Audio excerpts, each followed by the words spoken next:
It's a wonderful moment for a warm and loving couple who got a brand new baby boy.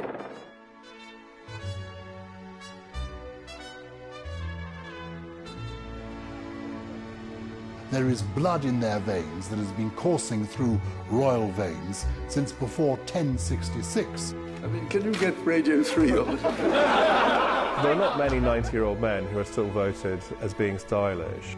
Time hasn't changed him. Age certainly hasn't changed him. And in fact, if anything else, he's probably become what we know in Britain as a grumpy old man.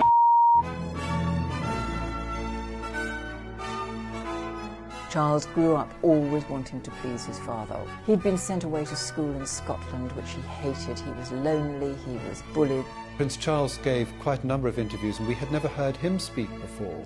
I'm very well informed, I must say. I think it literally changed his image overnight from this boy with jug ears into a sort of rather a delightful, whimsical character. He had quite a long period of bachelorhood where he couldn't seem to settle down, and suddenly this beautiful young girl came into his life. When asked whether Diana was in love with Charles, she immediately said, of course. And he said, whatever love is. Today's edition of The Sun dedicates its first 5 pages to a story about the prince's alleged romance with a fellow student.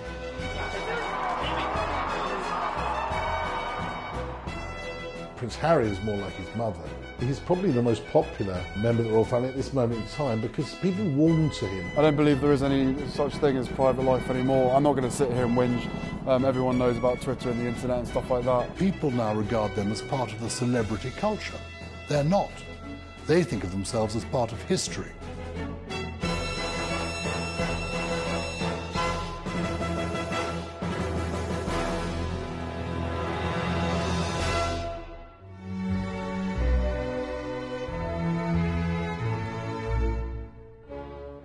Prince Philip is head of the royal family and patriarch of the princes.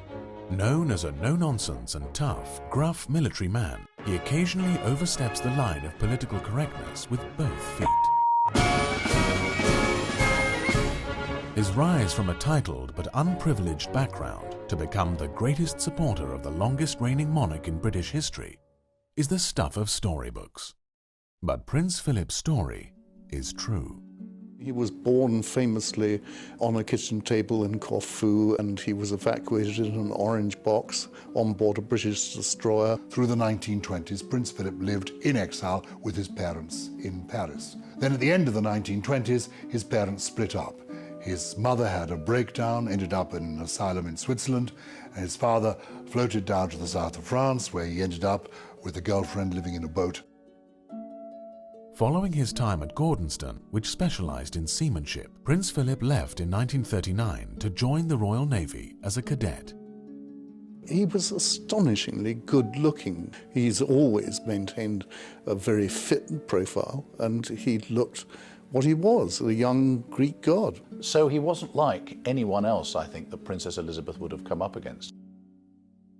The first notable meeting was the one when King George VI and Queen Elizabeth went with their children, Elizabeth and Margaret Rose, to see the sailors down at Dartmouth. And Prince Philip, because he was their cousin, was charged with looking after them. She met Prince Philip of Greece, as he then was, in 1939, when he was a dashing naval cadet at Dartmouth Naval College. She'd met him before at family occasions, but this was the occasion when, by her own account, the spark was struck. Very dashing and very handsome, and I mean, quite unusually. She actually thought, this man is wonderful, you know, as a 13-year-old could think, you know, a handsome prince, and never really had any affection for any other man ever since. After completing his initial training at Royal Naval College, Dartmouth, he joined the battleship HMS Ramillies as a midshipman during the early stages of World War II. From that moment on, as far as I can make out, Princess Elizabeth kept a photograph of Prince Philip on her desk throughout the war. Prince Philip enjoyed a glittering war career, joining the battleship HMS Valiant in Alexandria in January 1941. After his promotion to sub-lieutenant, he was appointed to the destroyer HMS Wallace, based at Rosyth, for convoy escort duties. Further promotions meant that he was appointed second in command of Wallace at the unusually early age of 21.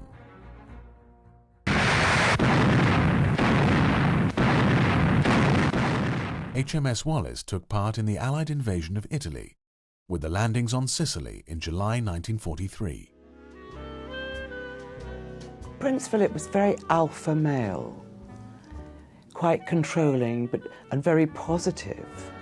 And I don't think Princess Elizabeth ever met a man like that in her life. She was used to going out with Lord this and Lord that, and people being very deferential to her, and suddenly there's someone that comes along and tells her what to do, and drives too fast, and does all kinds of things. And I think he was just so male. She was so incredibly in love with him.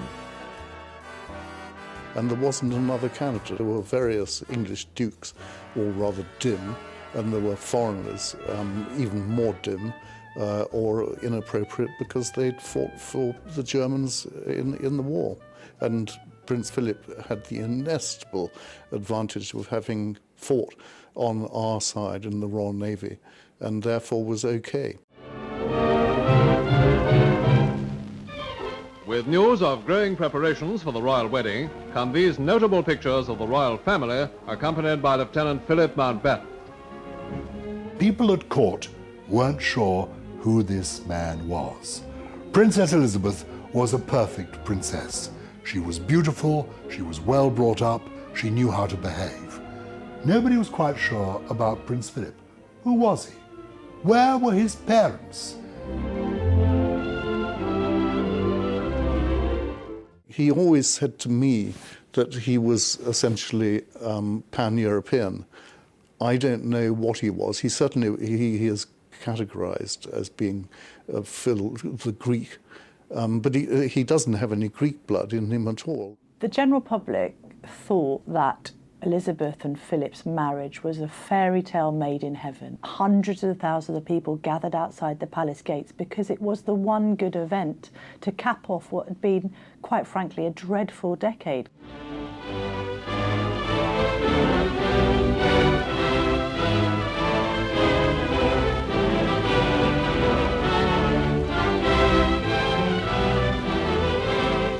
Homage and rejoicing, side by side with glowing pageantry, marked Britain's greatest royal occasion since the coronation.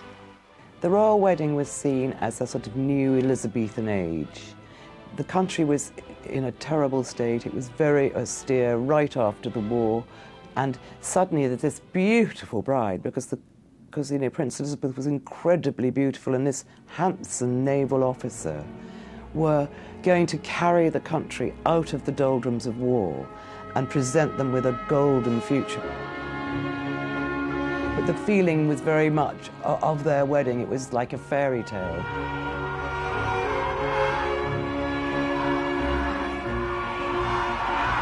Before long, the calls of the people were answered as onto the famous balcony came the bride and bridegroom. The time of the wedding of Princess Elizabeth and Prince Philip, his sisters were not invited simply because they were Germans living in Germany with, German husbands, one of whom was still going through the denazification process.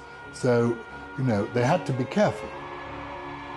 I think the British public, on the whole, regarded the marriage of Prince Philip to the future Queen as a welcome, blessed relief, from a time of considerable austerity and awfulness, and there was more rationing, paradoxically, after the war ended than there had been during the war itself.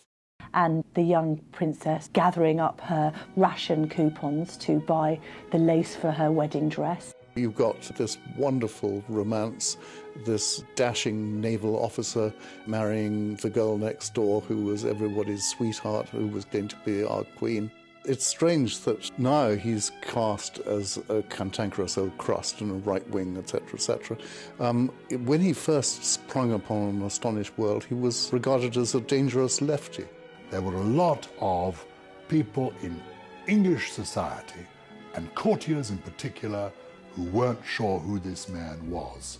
Prince Philip's meteoric rise in the Royal Navy continued when he was appointed commander in 1952. Philip had insisted after the marriage that he should pursue his naval career. She wanted him very much to do this. The royal family agreed, and so he actually went off to Malta, where the British Navy had still a large contingent in those days. He was given his own ship. She went out there not as a princess, but as the captain's wife. And for the first and only time in her life, she drove her own car, she went to hairdressing salons, she met friends in cafes for coffee. She had something resembling ordinary life, and it had been her wish and hope that that could continue for several years.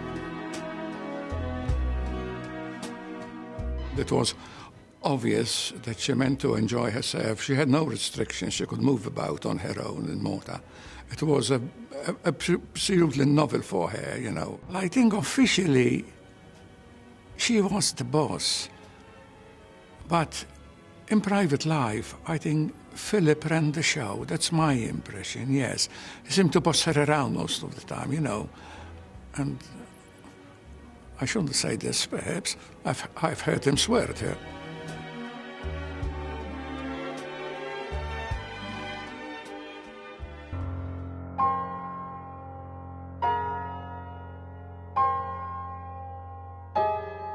The King's unexpected death changed everything, not only for Elizabeth, but for Philip too.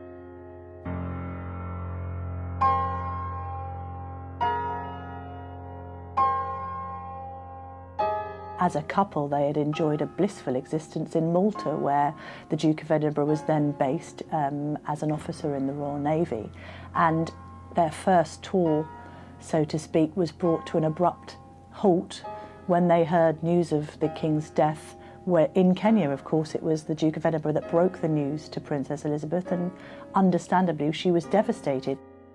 People were bowing to her and she was the new Queen, and for both of them it really brought to an abrupt end what had been as normal a marriage as possible for a royal couple. Prince Philip is a military man through and through. If he hadn't married the Queen, he would have been a highly successful naval officer, probably would have reached the rank of admiral. Suddenly, the Queen superseded him entirely, and I think for the dynamics of the relationship, that was quite hard to deal with. He had the potential of having a very good naval career ahead of him. He served with distinction in the Second World War, first in the Mediterranean. The untimely death of the Queen's father, George VI, meant that Philip had to hang up his uniform and be there just 2 steps behind the Queen. And as anyone who would know Prince Philip would completely understand, he likes to earn everything that he does. He did not like the idea of suddenly being appointed Admiral of the Fleet, Field Marshal and Marshal of the Royal Air Force without having done anything to earn it. When Prince Philip went off on his solo voyage on Britannia, it was very early in the marriage and people were saying, oh, is there trouble in the marriage? There have always been rumours about Prince Philip and girls. I remember Prince Philip saying to me, if I'd fathered as many children as I was supposed to have fathered, I wouldn't have had time for anything else. The thing about the Queen and Prince Philip is they're very, very well matched. I mean, she took on somebody her own size. I went to the theatre with them one evening and sat in the royal box with them, and the interval came. And I stood at the side of the room with the Duke of Edinburgh. And he looked across the crowded room towards the Queen, who was quite a small woman, and she was surrounded by people meeting her and bowing and shaking her hand. And he leant against the wall and he was holding a drink, and he caught her eye. And across the crowded room, as she smiled at him, he merely lifted his glass and toasted her. I must confess, my Lord Mayor, that it came as a bit of a surprise to realise that we had been married 25 years. Neither of us are much given to looking back, and the years have slipped by so quickly. He always said that his main job was to make it possible for his wife to reign. One of the ways he supports her is to run all the royal estates for her, and he's been extremely energetic at Windsor and Sandringham, Balmoral and so forth. The Queen sees it as her duty to walk at the pace of the slowest person in the land, so that nobody in the country feels left behind.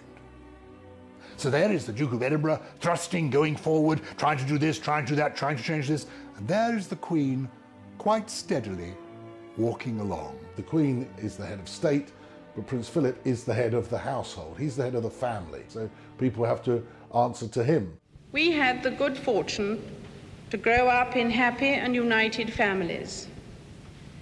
We have been fortunate in our children.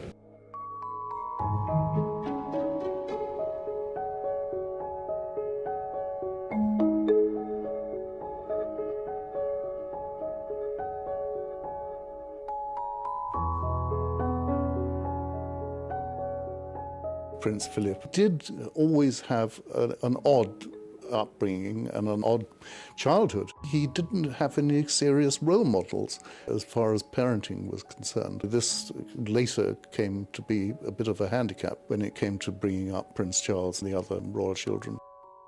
The Duke of Edinburgh simply didn't get his son. He didn't understand. He had a very difficult relationship with Charles. They didn't speak to one another as normal father and son. If he's your father, it must be quite difficult. There's no doubt that his relationship with Prince Harry, Prince William, his grandsons, they find him helpful and caring, which is not the impression you get with his own sons. Maybe he always found Prince Charles slightly exasperating, and the fact that he wasn't able to make more of a go of his marriage to Princess Diana was at least as much his son's fault as his daughter-in-law's. I think the Queen herself will be the first to admit that Prince Philip isn't somebody who minces his words. He's got an opinion on everything and he doesn't mind expressing it. That's just his style, because he doesn't do small talk and he doesn't suffer fools, and he likes having scientific conversations. He likes having deep conversations. I've always found him incredibly funny. I've met him a number of occasions. I found him quite a sympathetic and extremely erudite and very clever person. He's very interested in new technology, new ideas. I mean, can you get Radio 3 on? He's very funny, very outspoken, says exactly what he thinks. If you're Prince Philip, you feel obliged somehow to break the ice. And for 60 years, he's been going down receiving lines, shaking hands, and as he has said to me himself, trying to make people laugh. And he does that with, a merry quip. And just once in a while, it goes awry. Outside the railway station, he met somebody and he said, "Where are you from?" And he said, "Swansea, sir." And Prince Philip said, "You're a long way from home." And the headline the next morning in the local newspaper was, "Prince Philip insults Welshmen." He suggested to a chef who was collecting an award that it was no wonder he was a good chef because he was certainly the size for it, and this man was enormous and wasn't offended at all, thought it was hilarious. Well, I think Prince Philip actually gets a bit of a raw deal in the way he's presented. He's seen as this gruff character that makes comments that he shouldn't say. This scheme is not a cure, it's a preventative. Once you've got a soccer hooligan, and somebody else is going to have to try and cure him of that. The purpose of the scheme basically is to try and catch people while they are moderately civilised still and keep them that way. From the Duke of Edinburgh's point of view, he'll suggest that he's only saying what other people think, and the slitty-eyed comment, or even to the Aborigines, "Do you still throw spears at each other?" might be a question that others might wanted to have asked. I'm frequently accused of meddling in affairs that have no concern of mine. I'm always told I mustn't take sides, and unlike not my brother-in-law, but you know the chap I mean, I don't even get onto the electoral roll. And in fact, to use a currently okay word with the press, I must not be controversial. It's terribly easy for journalists to latch on to an alleged failing. I think he's been rather unfairly treated. I've discussed Prince Philip's gaffes with him endlessly, and he finds it quite depressing that they are constantly being reported. As he says, he sighs sometimes when he goes on a foreign trip to find there will be reporters there, because he knows all they're really waiting for is another gaffe. And I think most of us, with a great deal of sympathy for those of you who have got to, at the sharp end, who are trying to do your best to make life civilised and tolerable for the locals. He's a straightforward, old-fashioned military officer that doesn't suffer fools gladly. He suffers from foot-and-mouth disease sometimes, and he makes comments that maybe he shouldn't. Totally useless for a lot of well-meaning people to wring their hands in conference and to point out the dangers of pollution or destruction of the countryside if no one is willing or capable of taking any action. But the truth of it is, he comes from a different age. He's just a man of his generation who says what he thinks, and sometimes people don't like it. Impassioned speeches will be so much effluent under the bridge unless it is followed by drastic political action. Well, sir, time is fast running out, and it remains to be seen whether those in political authority can shoulder their responsibilities in time and act quickly enough to relieve a situation which grows more serious every day. I think the reality is a lot of the time that time hasn't changed him, age certainly hasn't changed him, and in fact, if anything else, he's probably become what we know in Britain as a grumpy old man. Despite his advancing years, Prince Philip is still known for his tireless work to support the Queen, and his youthful attitude, which allows him to bridge an age gap of more than 70 years. So how would you sum up the sort of the identikit young person you might meet? Are they enthusiastic? Are they lazy? Are they inquiring? There's some of all. Yeah, I don't think you want to generalise about young people. It's very dangerous. But there's no sense you have that they're less willing to take risks nowadays? You know, we hear this talk of There's great danger about being generalising about young people, because you can find somebody who's the exception, or not just somebody, but a whole group of them who are exceptions. I think what happens is that when a group of young people like binge drinkers appear, everybody's, oh my God, the young people are terrible, they all become binge drinkers. Well, they haven't. It's that one group who were mods and rockers a few generations. You probably one yourself. I mean, people go through... Well, you know, you never know. People become quite civilised when they grow up. What's very interesting about the Queen and the Duke of Edinburgh is they are very consistent people. What you see is what you get. They're not performers. And for the Queen herself, when you consider that she's surrounded by a lot of lackeys and perhaps a lot of yes men, actually having a man in her life to tell her what he thinks of what she's doing is probably a refreshing change. Prince Philip's personal thoughts on his family and on half a century of marriage. It's been a challenge for us, but by trial and experience, I believe we have achieved a sensible division of labour and a good balance between our individual and joint interests. Of course, after 50 years of experience, I find there's a great temptation to give advice. The trouble is that no two marriages are quite alike. However, I think that the main lesson that we've learned is that tolerance is the one essential ingredient of any happy marriage. It may not be quite so important when things are going well, but it is absolutely vital when things get difficult. There's been documented rows that have taken place between the Queen and Prince Philip. I think he once suggested that she wasn't driving well, or he wasn't driving well, and he said that she should get out of the car and walk. I think there's been the kind of rows that you would expect after 60 years of marriage in any couple. All too often, I fear Prince Philip has had to listen to me speaking. He is someone who doesn't take easily to compliments, but he has quite simply been my strength and stay all these years. Contrary to an awful lot of people's predictions, the monarchy appears to be as strong as it has ever been. And I think that has an awful lot to do with Prince Philip.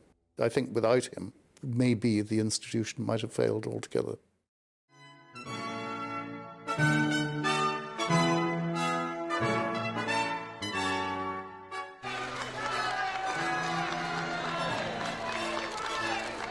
The Prince of Wales is heir apparent to the throne, the first in line to become king, even though he will probably be amongst the eldest princes ever to become king. If the Queen lives as long as her mother, Prince Charles won't come to the throne until he's 77. An extraordinary Monday morning, and the nation prepares to celebrate. Prince Charles was born at Buckingham Palace on the 14th of November 1948. He was taken away from her when he was only 10 days old because she developed measles after giving birth to Charles. And in that crucial kind of bonding period between mother and child, they didn't have that. Following Queen Elizabeth's accession to the throne in 1952, he became both heir apparent and Duke of Cornwall. He was then very largely looked after by nannies, and the Queen had a nanny who frankly terrified her. She was called Helen Lightbody, and she was a dragon. And the Queen really didn't enjoy going into the nursery. So that was another factor that kept the Queen away from Charles. So Charles grew up really bonding much more closely with his grandmother, the Queen Mother, than ever with his mother. She was, quite simply, the most magical grandmother you could possibly have, and I was utterly devoted to her. Consigned to the care of his nanny, he became more introspective, welcoming his mother back with a handshake rather than a hug. When the Queen came back from that long tour and got off the train at Paddington Station, and her son, who'd been dying to see her, came up to her. She didn't kiss him or put her arms around him. She shook his hand. And what does that say? That says, "Where's my mummy?" Charles grew up always wanting to please his father, always wanting his father's approval, and never quite managing to get it. The Duke of Edinburgh simply didn't get his son. He didn't understand. He didn't think boys should cry. It was all stiff upper lip and manage your emotions, and Charles didn't do that. In 1958, Prince Charles became the first Prince of Wales since 1936, after the abdication of King Edward VIII to marry Wallis Simpson. Now Jeff Shirley reporting on Gordonston as Prince Charles arrives with his father, the school's most famous old boy. He'd been sent away to school in Scotland, which he hated. He was lonely, he was bullied there. He would have been much happier somewhere like Eton, where he would have been close to his family and close to his grandmother particularly. He had a miserable time, miles away from everything that was familiar to him. But the general concept was that actually the press on the whole didn't really know where Gordonston was, and probably in their minds would have had to clamber over mountains of heather in order to find this place. If you're going to send somebody to Gordonston like Prince Charles, it's going to have an impact on him. Whereas for Prince Philip, fantastic, absolutely loved every minute of the Spartan way that the system was arranged by Kurt Hahn, and he loved the whole philosophy.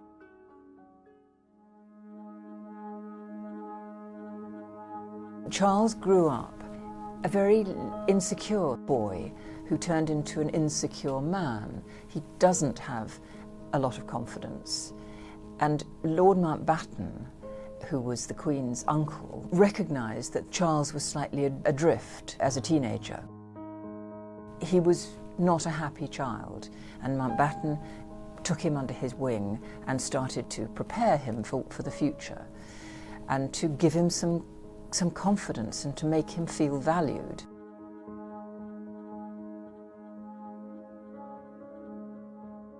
Prince Charles gave quite a number of interviews, and we had never heard him speak before, and he showed a very engaging kind of rather dry humour, and I think it literally changed his image overnight from this rather sort of uncomfortable boy with jug ears, you know, with his hands behind his back trying to imitate his father, into a sort of rather a delightful, whimsical character of his own.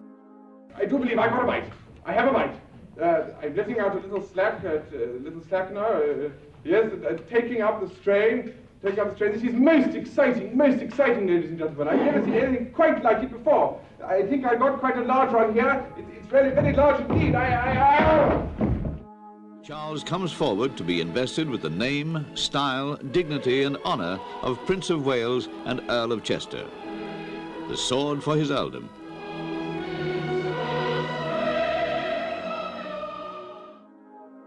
The investiture of Prince Charles was a state occasion before the Welsh people at Carnarvon Castle on the 1st of July 1969.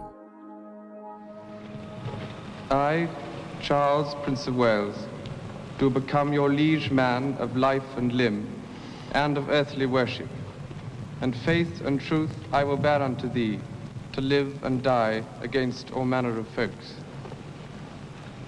The acts of investiture, homage and fealty are complete. Despite being criticised by the radical anti-monarchist elements of the swinging 60s, Gyles spent many months in Wales trying to win over his critics. I believe you were stopped in the street not so very long ago by a group of anarchist students with Mr. Peter Dawson, who said the rich Duke of Cornwall should give away all his land and money. How do you react to that sort of thing? I'm very well informed, I must say. How do I react to that sort of thing?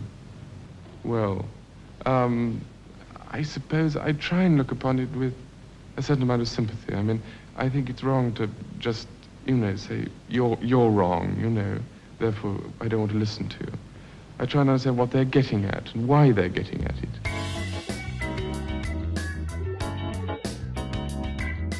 During the 1970s, Prince Charles became known as a playboy for his liaisons with beautiful and eligible women, and his easy charm with music and movie stars.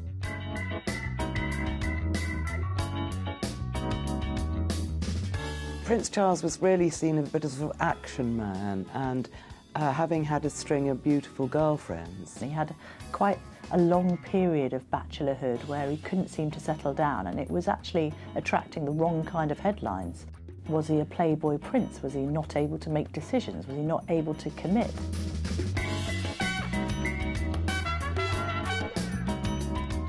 There was always a great fascination, I suppose inevitably, in Prince Charles's girlfriends. And every time Prince Charles went out with somebody, the press screamed, he's going to marry her, is this it? Because everybody knew she would be Princess of Wales and one day would be Queen if he chose to marry one of these young ladies.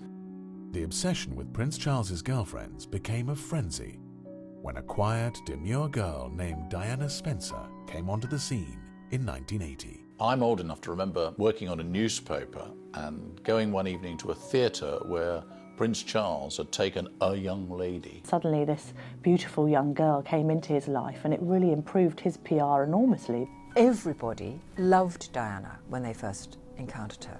When she went up to Balmoral that first time, the Queen and the Duke of Edinburgh were there, many members of the family were there, plus friends, and they all thought Diana was absolutely magic.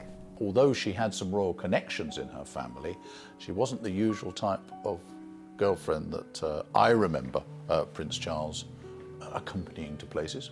That marriage came about in a strange way. It came about through granny power. His grandmother, the Queen Mother, and her grandmother, Lady Fermoy, got together, and they agreed that whoever Charles married would have to be a virgin. And Lady Fermoy assured the Queen Mother that Diana was a virgin, so the Queen Mother said, then that's the one. The problem for Diana Spencer, and what she really fell victim to, was a time warp. We all like the idea of the royal family being like everybody else, but if they get too like everybody else, then what's special about them? By the 1970s, when Diana Spencer appeared on the scene, most people couldn't care less whether the bride walking up the aisle was a virgin or not in ordinary life. But when it came to the royal family, we still expected this old-fashioned view. She was a virgin. This made her a very prime candidate. Following their fairy tale romance, the Prince of Wales married Lady Diana Spencer on the 29th of July, 1981, in St. Paul's Cathedral, and Diana became Her Royal Highness, the Princess of Wales. Both the Queen and the Duke of Edinburgh were delighted, I think, at the prospect of Diana marrying Prince Charles when it happened. She was a beautiful, charming, delightful, innocent young girl, and they had high hopes for the relationship. I thought the engagement interview was terribly sad. When asked whether Diana was in love with Charles, she immediately said, of course. And he said, whatever love is. I'm amazed that she's been brave enough to take me on. And I suppose in love. Of course. Whatever in love means. It must have hurt her enormously. when he said that, because what would our wives have said if we'd said on the day of our engagement publicly that whatever love is, he was sending a message to Camilla. But poor Camilla's problem was sort of catch-22. When she met Prince Charles, she fell in love, they went to bed together, but that sort of automatically ruled her out as a future queen. Prince Charles and Diana, Princess of Wales, had two sons, Prince William, born on the 21st of June 1982, and Prince Harry, born on the 15th of September 1984. The cracks in the relationship of Charles and Diana began to appear in the late 1980s. She was troubled because of her childhood. At the time, Charles didn't know what the problem was. She lived in a kind of romantic world. She read Barbara Cartland romantic novels. And I suspect that she simply thought royal life would be like something out of a romantic novel. And she had no support system, no family around her. That's what went wrong more than anything with Diana. Nobody tells you anything at all.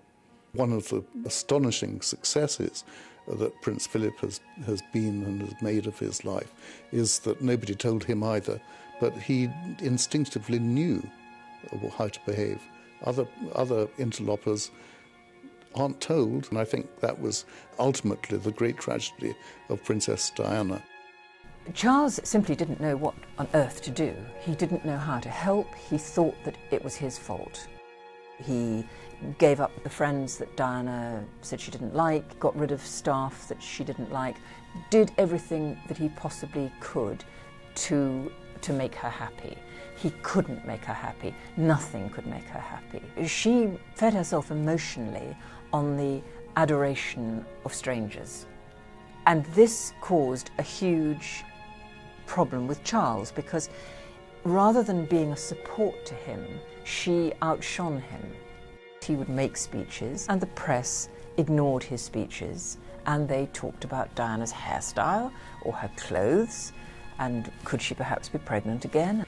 Charles found that incredibly frustrating. The Queen was immensely distressed by what was happening in the marriage of Charles and Diana for a number of reasons, but particularly to the happiness of the couple and their ability to be parents to William and Harry, whom she loved dearly as a grandmother, but also who represented the future of the royal family. The Queen is very aware of current trends. She lives in the world like the rest of us. She's not remote in some castle somewhere. And she knew that if Diana was that unhappy, that the marriage really would have no future. Nobody sees the Queen without an appointment, but Diana used to wait in the page's vestibule until the Queen's last visitor, if you like, had left. And then she'd dash in before the next one, and she'd just cry and say, everybody hates me, I hate my mother, I hate my sister, I hate my husband. And the Queen, not used to this kind of moral confrontation, just didn't know how to handle Diana.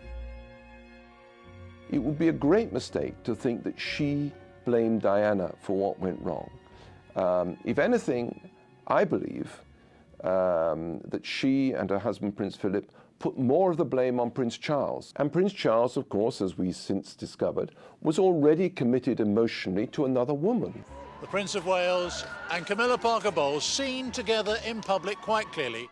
Charles and Diana and Camilla and Fergie and Andrew, it's endless how the royals go wild at bedtime, and that creates problems. When he was interviewed by Jonathan Dimbleby and asked whether he'd committed adultery, he again told the truth. Yes, but only when the marriage had irretrievably broken down. And for some strange reason, the great British public chooses not to believe him, but to believe Diana's version, that Camilla was always there, that there was no chance of it ever working. I've come to the conclusion that really it would have been far easier to have had two wives. To have covered both sides of the street. That time, everybody was saying, good luck, and I hope everything goes well, and how lucky you are to be engaged to such a lovely lady. And my goodness, I was lucky enough to marry her. And we had many messages. It's amazing what ladies do when your back's turned. It quickly went wrong. The first inclination that I got that the marriage had gone wrong was a palace maid, her name was Michelle Riles, went to their room at Balmoral one morning to clean it up, and every single thing in it had been smashed. It was wrecked, and Charles had slept on the floor in his dressing room. I mean, it was, from that moment on, it was obvious that, I mean, all couples have rows, but this one never ended. Well before the actual breakup of the marriage, things were beginning to be said. I can remember a very senior royal advisor talking to me about it a bit. And it wasn't until one particular writer and the princess got together and she decided that she wanted her story out there that the whole thing exploded. I wrote a book 14 years ago called Charles, Victim or Villain that caused a huge fuss. I set out to discover whether he had never stopped loving Camilla and had used Diana and abused her.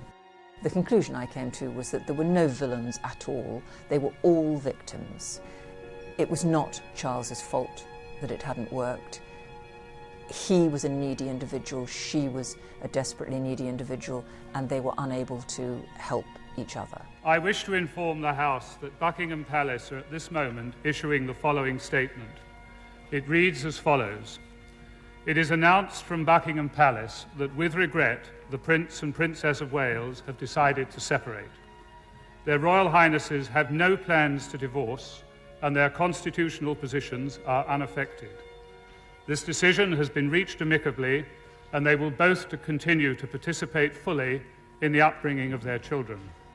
Diana continued to live at Kensington Palace and bring up William and Harry. But her lifestyle and choice of partners was beginning to destabilise not only the family, but also the monarchy. We knew she was seeing Dodi Fayed, son of Mohammed Fayed, the owner of Harrods, and I think a lot of people thought that was a very strange relationship. She went with the boys to stay with the Fayeds in the south of France. Diana was photographed cavorting with Dodi. The boys found that quite uncomfortable. There was a lot of publicity. They went back to England and flew up to Scotland and joined their father, and they started the family holiday.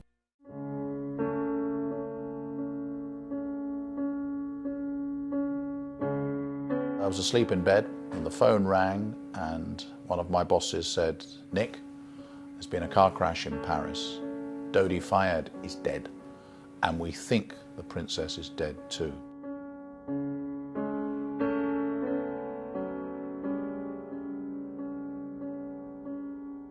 So I obviously got up, got dressed, went straight to the studio in the middle of the night, and then was really on television, I have to say, for the next week, really. At first, ambulance crews managed to keep the princess alive, but her heart had stopped beating by the time she was admitted to hospital.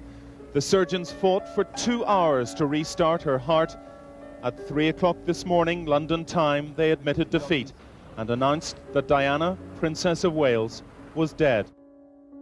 It was Charles's burden and responsibility to break the news that their mother had died to William and Harry, which I think must have been enormously difficult. The week after Diana died was a long week from a media point of view. The Queen was up at Balmoral. She happened to have staying with her at the time Prince Charles, Prince William and Prince Harry. What she was doing was giving strength to her grandchildren so that they were able to come down to London and go through the huge ordeal of their mother's extremely public global funeral. The one thing that Diana be praised for forevermore was giving those children real love and security in their early days. The people who loved her were the staff. She would often take William and Harry down to the kitchen to have their tea, and they wanted fish fingers and things like that. But if they had it upstairs, she would bring both boys down to the kitchen afterwards to say thank you. Camilla Parker Bowles had a long-standing relationship with Prince Charles. from being at the centre of a bitter marital feud to gradually increasing her association with Charles after Diana's death. She had a grandmother who'd been a mistress of a previous Prince of Wales. When they first met, she actually said to Prince Charles, "My grandmother slept with your grandfather. How about it?" And what young man is going to say no to that?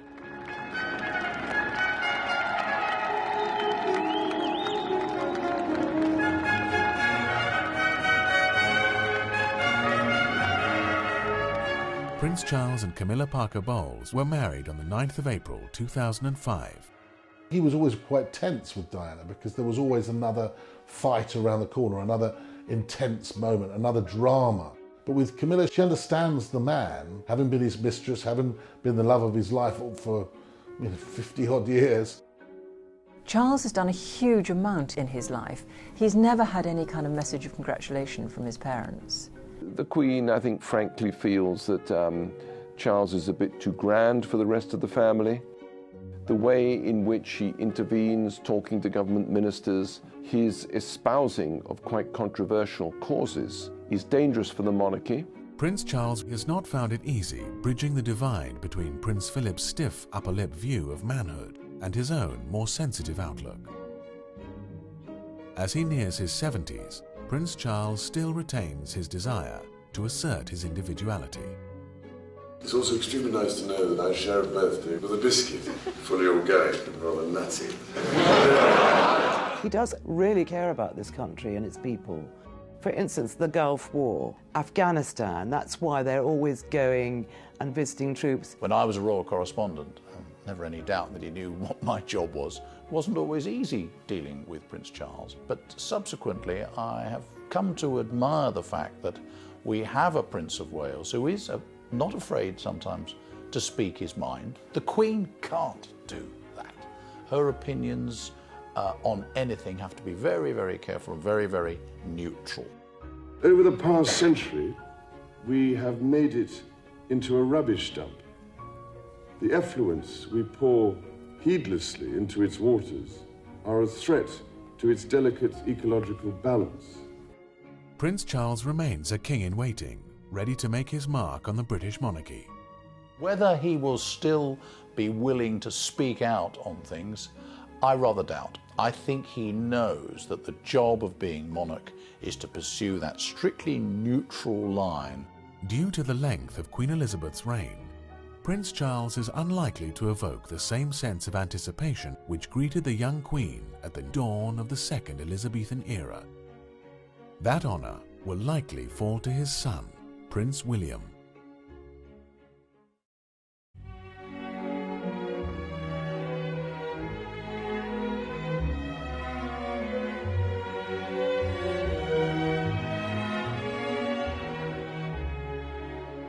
Prince William is the elder son of the Prince of Wales and the late Diana, Princess of Wales.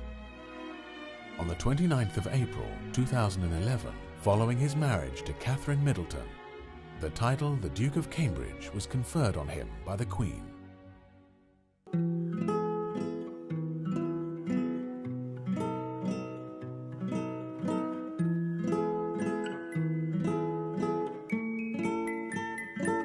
Prince William was born at 9:03 p.m. on the 21st of June 1982 at St Mary's Hospital, Paddington, London. Prince Charles came out and he was so excited, and I remember climbing over the barrier and going up, shaking his hand and saying congratulations. Can you tell us how the princess is? She's very well, thank you. And your son? He's in excellent form too, thank goodness. Looking a bit more human this morning.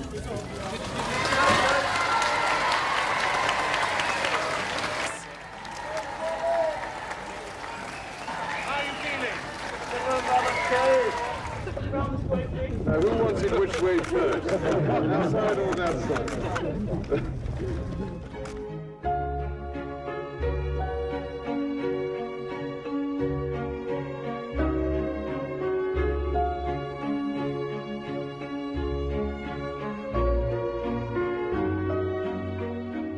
After attending Mrs. Minor's school, the Duke became a pupil at Wetherby School in London from the 15th of January 1987 until the 5th of July 1990. From a very early age, William began to realise the challenges that lay ahead of him.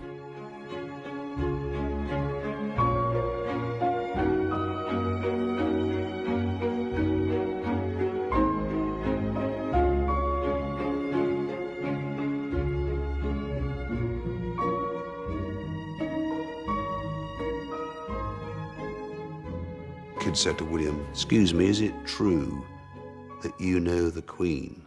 And William sort of just looked at him and said, "Don't you mean Granny?" I remember one picture I've got, in fact, he's going to run on the polo field, and his nanny's grabbed him and she's scolding him, and William's face creases into tears. And I remember what happened afterwards. He ran to his mother and she sat him on his lap and she soothed him. William and Harry grew up in this very tricky household. They absolutely adored their mother absolutely adored them, and so did their father. Prince Charles proved to be a loving, understanding, caring father of whom the boys are immensely fond. Prince Charles would have listened to Princess Diana. He would have seen that the characters of his children were different and would require different types of attitude towards the way they should be raised. And I think that certainly was reflected in the ways that he raised, as a father, Princes William and Harry. She wanted the children raised a certain way, and she got that. You know, she would take them to McDonald's, she would take them on the streets to see homeless people, and to try to wake them up to the fact that they are special as princes, but they've got to appreciate the other side of life.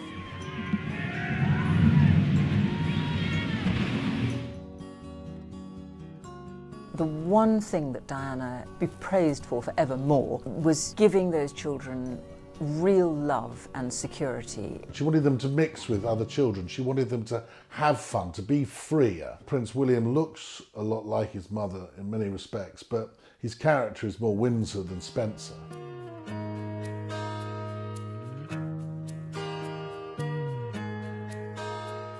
From September 1990, the Duke attended Ludgrove School in Berkshire for 5 years until the 5th of July 1995.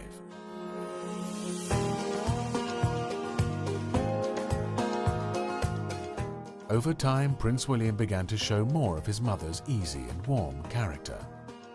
From July 1995, William attended Eton College to study geography, biology and history of art. For the young prince, it would be a year to forget. He'd grown used to his family constantly being in the media spotlight, but now they were making headlines for all the wrong reasons. The royal family has reflected family life in general, because behind palace gates they are a normal family with normal problems and normal emotions. In fact, they're under more pressure really than the rest of us, because their moves are all scrutinised, and if there's problems in the relationship, the cameras are there to pick it up, and that very much happened, of course, with Prince Charles and Diana. I asked Prince Philip, and he said, "We're a family. We are a family. These things happen in families." And they coped with it as a family would, and their reaction to it was that of parents of their particular generation.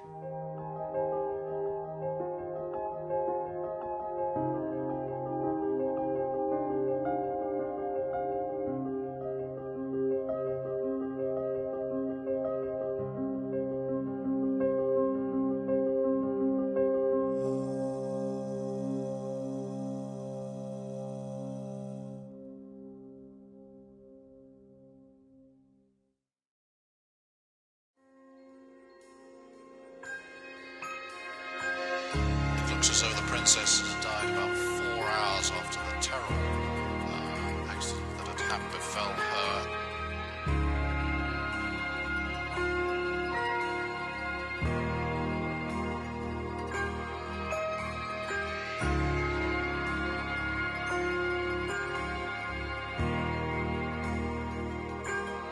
Charles went in the early hours of the morning and told them the news.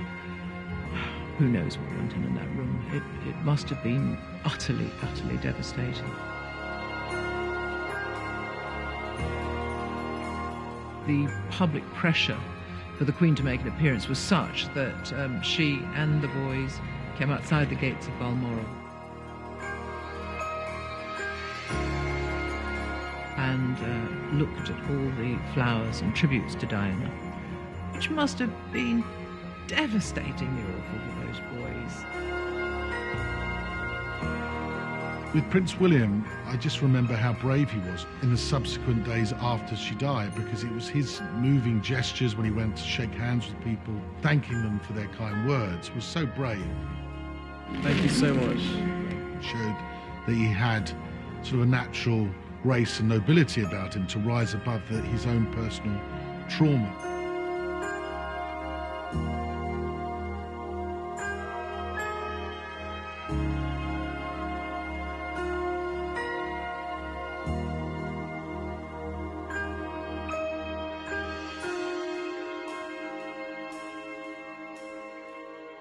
Prince William was only 15 years old when Diana, Princess of Wales, was killed in a car crash in Paris on the 31st of August 1997. Together with Prince Harry, he walked behind their mother's cortege at her funeral, creating one of the most poignant images of the 20th century. Whenever I see an image of the princes behind Princess Diana's coffin, and I think when any of us see those images, I imagine everybody feels just incredibly protective and devastated at the level of their loss. There was a time when Prince William wasn't terribly keen to walk in the procession because he thought the whole thing had turned into a terrible, ghastly media shenanigans. But the night before, Prince Philip said to him, "I think when you're older, you would regret it if you didn't walk in your mother's procession, and I will walk with you." And that's an immensely supportive grandfather. I think he got it absolutely right. And there's a moment, if you look at the footage of that they're passing under Whitehall and they think the cameras aren't on them, and Prince Philip sort of leans over and says, "How's it going?" That's what you need from a grandfather on an occasion of that kind, I think. I was outside Westminster Abbey and it was quiet. It was quiet, thousands of people there. And you could just hear the clip-clop of the hooves of the horses as the coffin went by. All you could hear was the sobbing of people. I mean, not weeping, but absolute sobbing. Never being able to say the word mummy again in your life sounds like a small thing. However, for many, including me, it is now really just a word, hollow and evoking only memories. As soon as the funeral was over, they went to Highgrove with their father. Nobody watched television, nobody read any newspapers, they just did things with Dad. Suddenly the world could see that actually they loved their father, which they always did, but it was, there was always this feeling that maybe he wasn't a very good father, but he always was a good father. This summer's photo call with the princes is the first at the family's country home, Highgrove. Cameramen getting a rare glimpse at such close quarters. Prince Charles and Prince Harry waited outside the house to see Prince William drive up in a car lent to him for lessons. Even royalty must use L plates. His appearances for the press, such as driving a car for the first time, seemed slightly awkward, as though he still regarded them with suspicion for their hounding of his mother. The photo call here at Highgrove is arranged on the basis that the princes are then left alone to enjoy the rest of their summer. Whilst Prince William grew up in the grandeur of Kensington Palace, Kate's childhood home was this Victorian semi in the village of Bradfield, Southend. A red rose for Prince William tonight, after a day in which he'd captured the hearts of the Scottish people. The once media-shy prince found himself thrust into the limelight as never before.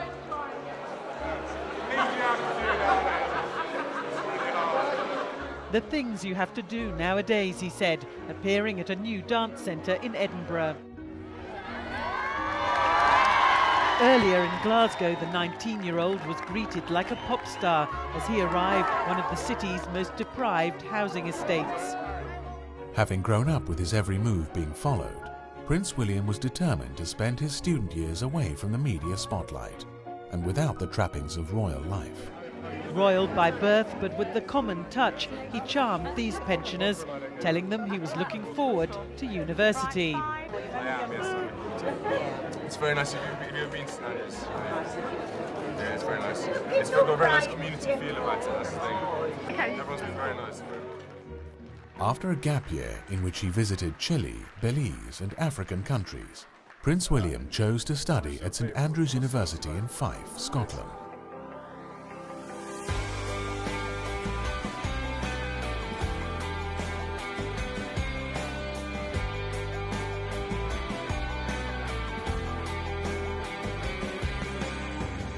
The ancient town of St Andrews on the east coast of Scotland seemed the perfect choice.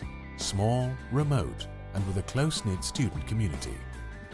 It also laid claim to being Britain's top matchmaking university.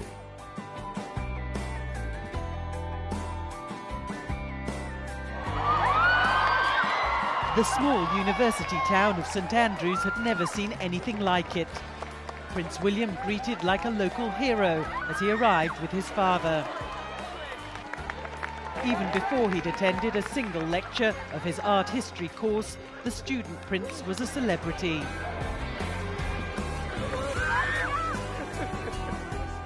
Before coming to St Andrews, Prince William said he wanted to be treated like an ordinary student. But with half the town turning out to see him, that seems a distant prospect for this rising star of the royal family. Oh, you're the loveliest. Welcome to St Andrews. Welcome. Thank you very much.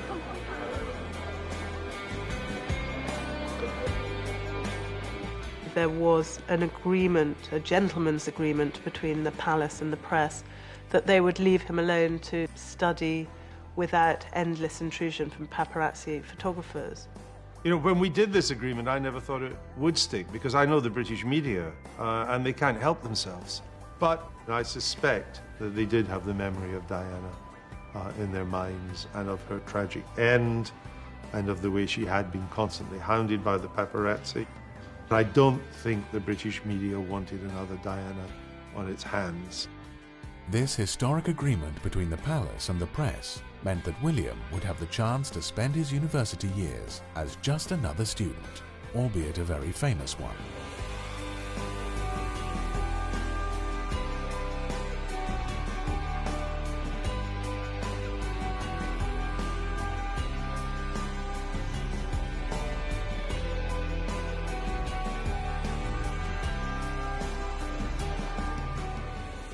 In the ensuing years, he didn't go off the rails. He grew up, he went through school, he got good academic results, and he found a nice, attractive girl at university. William would spend his first year living at St Salvator's Halls of Residence, known locally as Sally's, and it was here that he and Kate Middleton would finally meet. For their second year at university, William and Kate shared a house in one of St Andrews' most exclusive streets, renting a top-floor apartment with two other friends. It was here that their romance blossomed, but it would be another 18 months before the relationship was revealed in the press, when the couple were photographed together on a skiing holiday in the Swiss Alps. This was Prince William at the weekend, enjoying the slopes at Cloisters with his father, the Prince of Wales, in full view of the photographers. In return, the paparazzi and their clicking shutters were expected to withdraw, leaving the royals to enjoy the rest of their holiday in private. That's why Prince William is said to be irritated and palace officials furious about today's edition of The Sun. Ironically, this dispute comes at a time when Prince William appeared to be increasingly relaxed with the press attention, happy to joke with the photographers, many of whom are known on first-name terms. You watched the rugby last night, Will? Might have done Arthur, yes. What do you think? Disappointed, but we're still world champions, so I'm quite happy about that. Arthur Edwards, the Sun's veteran royal photographer, says he believes Prince William wasn't necessarily an unwilling victim. Today's edition of The Sun dedicates its first 5 pages to a story about the prince's alleged romance with a fellow student. The girl, said to be the prince's first serious girlfriend, is Kate Middleton. She is a flatmate of the prince at St Andrews. There wasn't to be any more denying after that, because it was a picture for everyone to see. This was a couple and Wills gets his girl, I think was the headline. And he had, but the truth was, he'd had her for quite a time.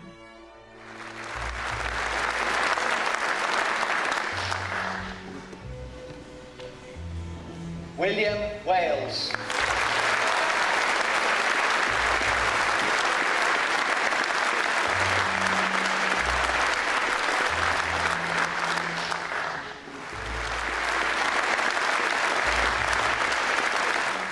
Kate's life was going to change unbelievably.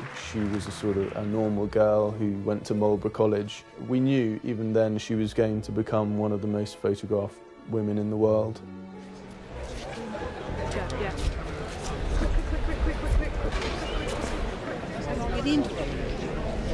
Charles is there instead.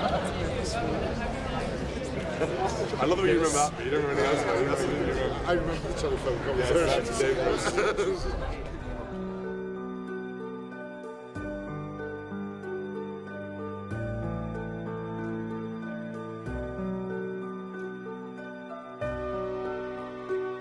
They had a few splits along the way, but they have been a very solid couple for a very long time, which is in contrast to what Charles had to put up with, you know, in terms of the relationship with Diana.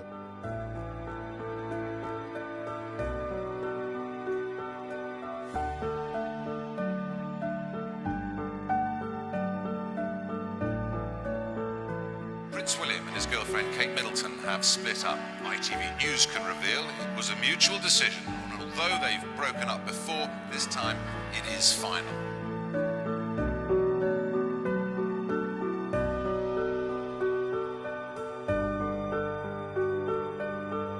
I, at the time, wasn't very happy about it, but actually it made me a stronger person. You find out things about yourself. I really valued that time, although I didn't think it at the time. It's all bad.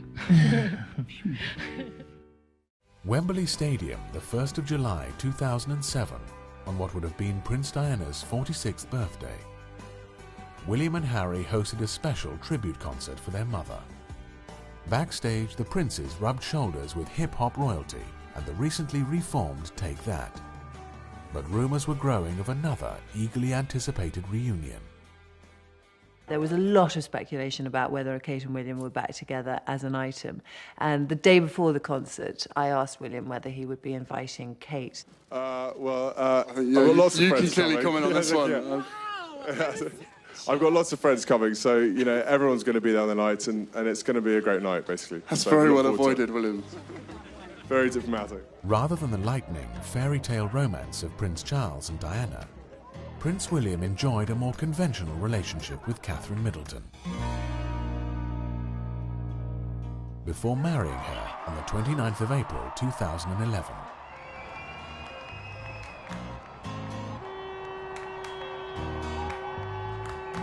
There she was in her beautiful dress, flashing Diana's ring and generally enjoying every minute of it. Although there were nerves there, it was a very happy occasion in their lives, and it was the happiest I'd actually ever seen William. First time since 1660, a major member of the royal family who's in line to the throne is marrying a commoner. Prince William is now very happily married to a young lady who seems absolutely suitable in every way. I mean, this royal family, it's a fairy story all over again. There's less sense of the weight of Burke's peerage. What matters, I think, is that she's capable of becoming queen.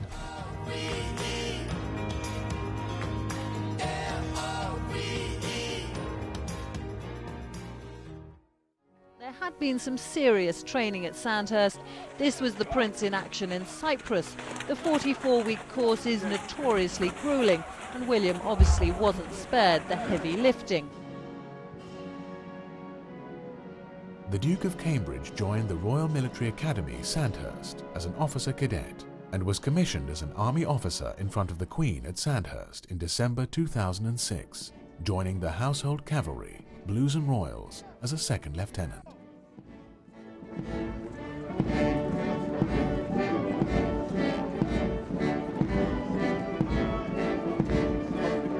Unlike so many younger generations who are at odds with their parents and grandparents, you have a couple of young men who are clearly devoted not just to Charles, but to their grandmother. There's no doubt that the Queen and Prince William have a very good relationship. William, we know, looks up to her enormously. When he was at Eton, which is the school right beside Windsor Castle, he would regularly go and see his grandmother have tea with her. She would introduce him to aspects of her work. Prince William went on to train as an RAF search and rescue pilot with the Royal Air Force, graduating as a fully operational pilot in September 2010.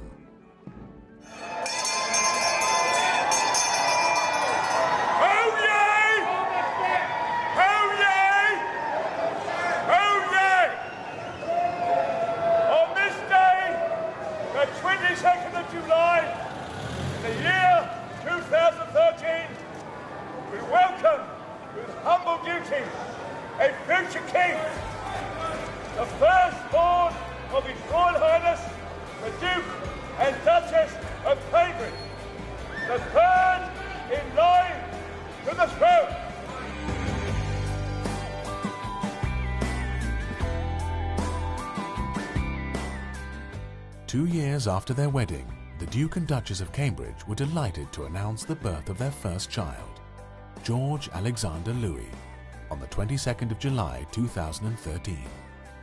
Their second child, Charlotte Elizabeth Diana, was born on the 2nd of May 2015. Both children followed a new royal tradition by being born at St Mary's Hospital, Paddington.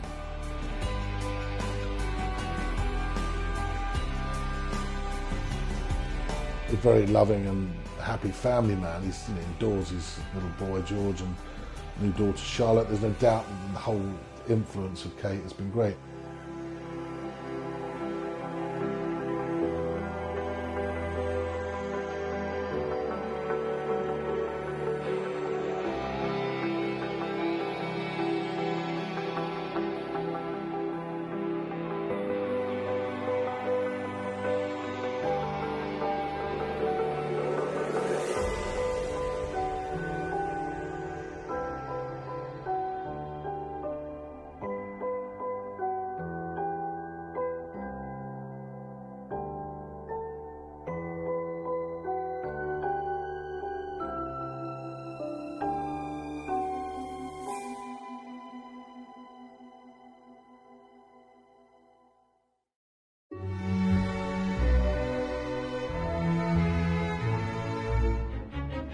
I think he's divine. He always smiles. He's so happy. That's why we love him.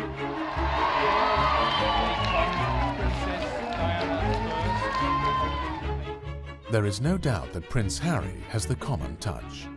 Ever since he was born on the 15th of September 1984, Harry has been known for his impish humour and ability to live on the wild side.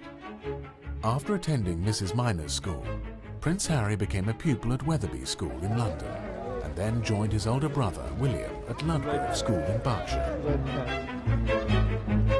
A guiding hand from Mum at first, as Prince Harry, in formal blazer and trousers, helped inspect a guard of honour.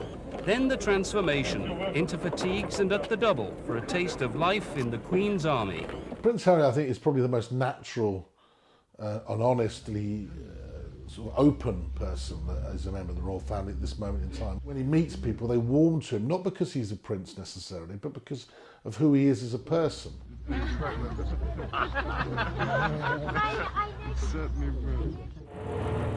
It was his first formal public engagement. First chance to learn there are some princely perks when your mother is Commander-in-Chief of the Light Dragoons. While he was off having fun, the princess was telling the troops her son is fascinated with all things military.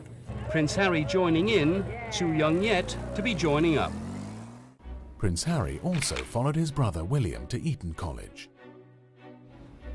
He's a far more serious thinking guy than people take him for. He may not be academically the most accomplished, but this is a guy that can fly helicopters. He's been to the South Pole. Eton's most famous pupil returned to the classroom today, but Prince Harry may find it a little hard to concentrate on his studies. His weekend was spent coming of age in every sense, an 18th birthday marked by his emergence as the protector of his mother's legacy, and as a royal figure in his own right. It was no coincidence that the Prince's first solo engagement should be a visit to Great Ormond Street in London. Princess Diana was president of the Children's Hospital until her death just before Harry's 13th birthday. 5 years on, he has pledged to continue the charitable work she started. Harry's decision to take an interest in his mother's work has been encouraged by the Prince of Wales, no doubt relieved that his youngest son's problems with drink and drugs seem to be behind him. He certainly can be, if you like, a playboy prince if he wants to be. I think he's more serious than that. He's had his playboy moments. I had run-ins with him where he's tried to tick me off over stories. You sort of had the three Harrys, really. The sensitive little boy, the fighting man, and the idiot. And I think people love him for all three of those things. He's probably the most popular member of the royal family at this moment in time. You wouldn't think it before going on camera or before making a public speech. He's very nervous.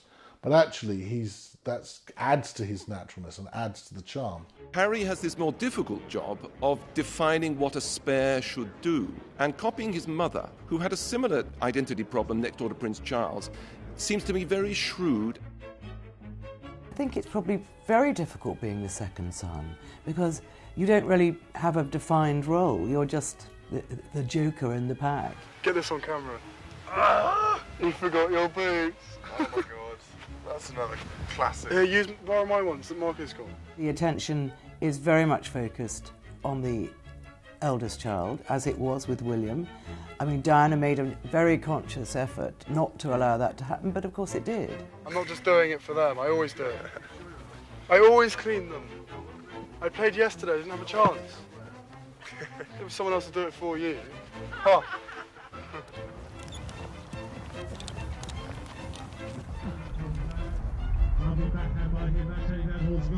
In Albert Hall, Prince Harry! Prince Harry shoots and it's 2-0. After completing his A-levels, he took a gap year. It was during this time that Prince Harry highlighted the plight of orphans in Lesotho. Prince Harry went on to co-found the charity Sentebale with Prince Seeiso of Lesotho in memory of their mothers. Like all royal princes, Harry decided to pursue a military career by entering the Royal Military Academy in Sandhurst during 2005. Harry was commissioned in April 2006 as a second lieutenant in the Household Cavalry, Blues and Royals.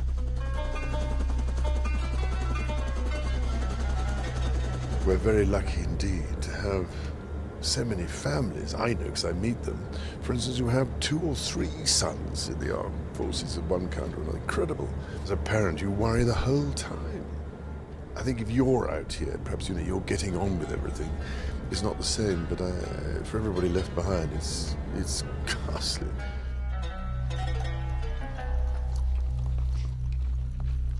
Despite his father's reservations for his safety, Prince Harry saw active service during 2 tours of Afghanistan, finishing his second assignment as an Apache helicopter co-pilot and gunner. It wasn't done in the wrong way, but it was just...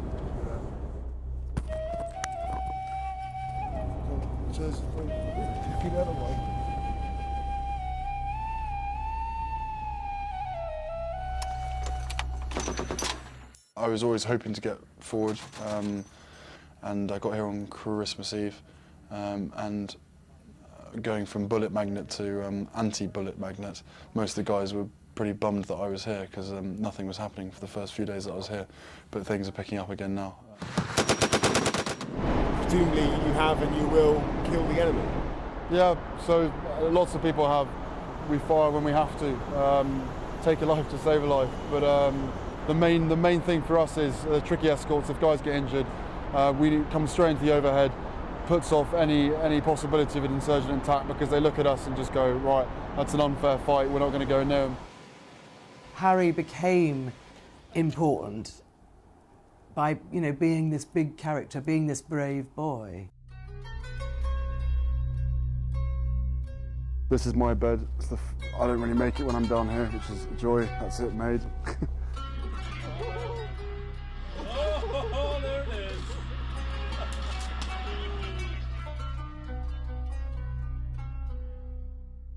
Harry is a party creature. He always will be.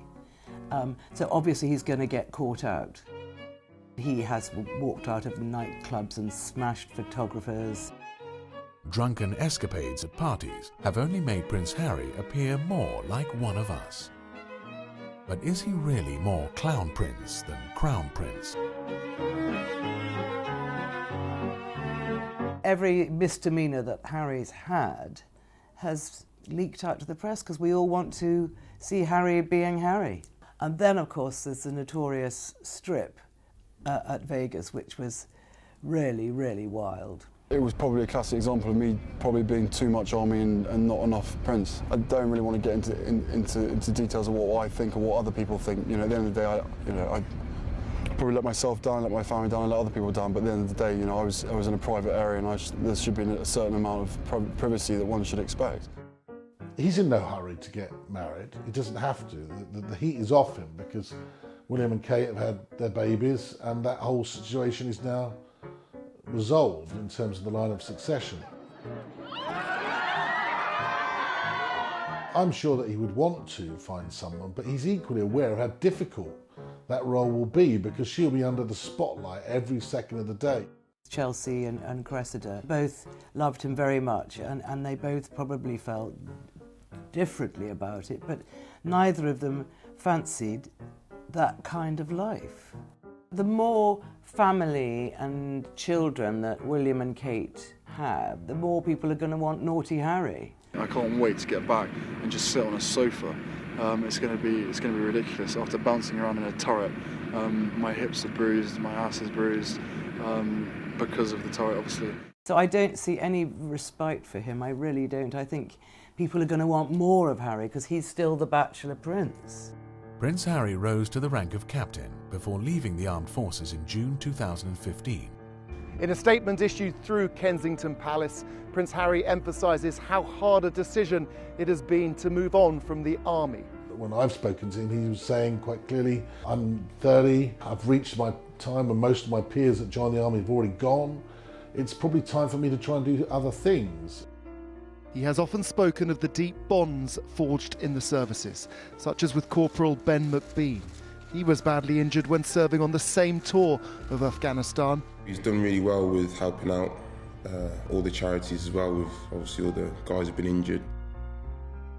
We don't want pity, but we do want the opportunity to grow and to overcome our illness. You've spent a lot of time with these guys.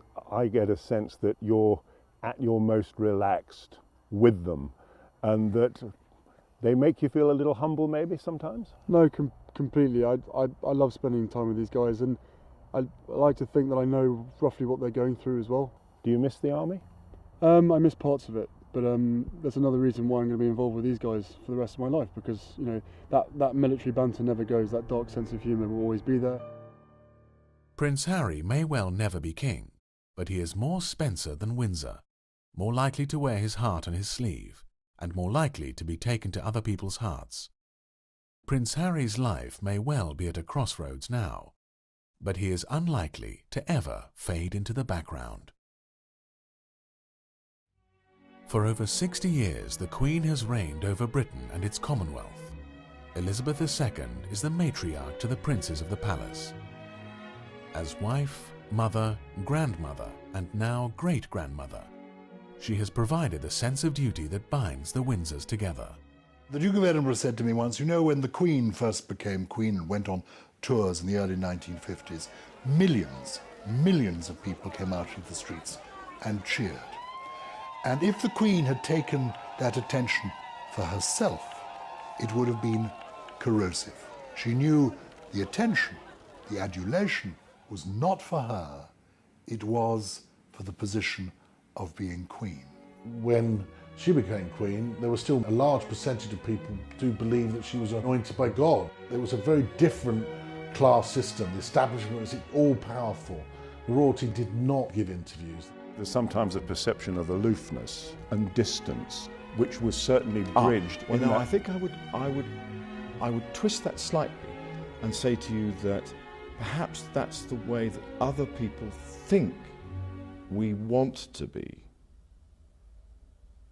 rather than necessarily the way that we would choose to be. The Queen's lesson to the royal princes is that public duty must always come before personal pleasure. I don't think she has yet seen the film called The Queen, because she's not interested in herself. She doesn't read about herself. She is not preoccupied with herself. She doesn't belong to the me generation. She isn't touchy-feely as a human being. She is discreet, she does her duty. There are two big influences. One was the example of what happened with her uncle, Edward VIII, king for such a short time, never even crowned. That would have instilled in her the idea that you do not walk away from what is your duty. What her father had done, she carried on. She was even more taken to people's hearts than her father had been. The ability to sacrifice for the nation is what separates a future king from a prince. You've seen what Prince William is doing in Australia and New Zealand. I, for one, think that the royal family is relevant. I think it's relevant probably more so in the 21st century than we really either want to or realise. 4 generations of the House of Windsor. Prince Philip, Prince Charles, Prince William, Prince Harry and Prince George. He's a character, he clearly is winning the hearts and minds of people. It's difficult to know what type of king he will be. Will there even be a monarchy? Who knows? I mean, I personally think there probably will be. As the elder generation of princes hands over to the younger generation, they can be satisfied that princes of the palace have upheld the essence of what monarchy is: to unite the people.